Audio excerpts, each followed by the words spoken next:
In the small town of Umwaka, nestled deep in the heart of Igboland, lived a young boy named Chika. Life had not been kind to him. At only 9 years old, he had lost both of his parents to a sudden illness that swept through the community. With no one else to care for him, he was sent to live with his father's younger brother, Uncle Okafor. At first, Chika thought he had found safety. Uncle Okafor, though stern, seemed to care for him, but his wife, Auntie Notzi, quickly revealed her true colors. From the very first day Chika arrived, she saw him not as a child in need of love but as an unwanted burden. "Maka, why should I be feeding another person's pikin?" she would mutter under her breath. "We are struggling ourselves." Now this one has come to it, and waste Chika, with his small frame and timid eyes, soon became the household servant. Every morning before dawn, while other children his age were still dreaming, he was up fetching water from the stream, sweeping the compound and scrubbing pots blackened by firewood. If he faltered, Auntie Ngozi's harsh voice cut through the air like a whip.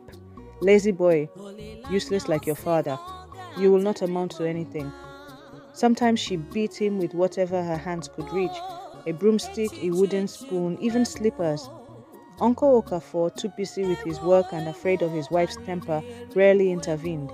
He would just shake his head and say, "Ngozi, take it easy," before walking away. But in the midst of his suffering, Chika carried something no one could take from him: his mother's words. Before she died, she had held him close and whispered, "My son, no matter what happens, never let your spirit break. One day, your light will shine." Those words became his comfort. Each night, lying on a thin raffia mat in the kitchen, Chika would close his eyes and whisper to himself, "My light will shine." One day, while carrying firewood to the backyard, he met an elderly woman named Mama Ijoma who lived 2 compounds away. She watched him struggling with the heavy load and asked, "Why are you such a small boy carrying all this?" Chika forced a smile and replied softly, "It is my duty, Mama." The old woman sensed the truth in his eyes. From that day on, she often called him over to a hut, gave him food, and listened to him talk. She encouraged him, telling him stories of great men who had risen from nothing. "Chika, greatness is not where you start, but where you end.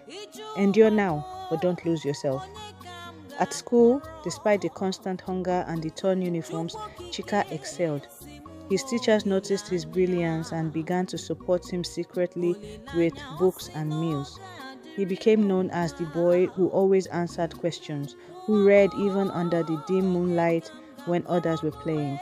Remained that little orphan, mistreated, hungry, and lonely, yet quietly building the strength that one day would surprise everyone, including the woman who called him useless.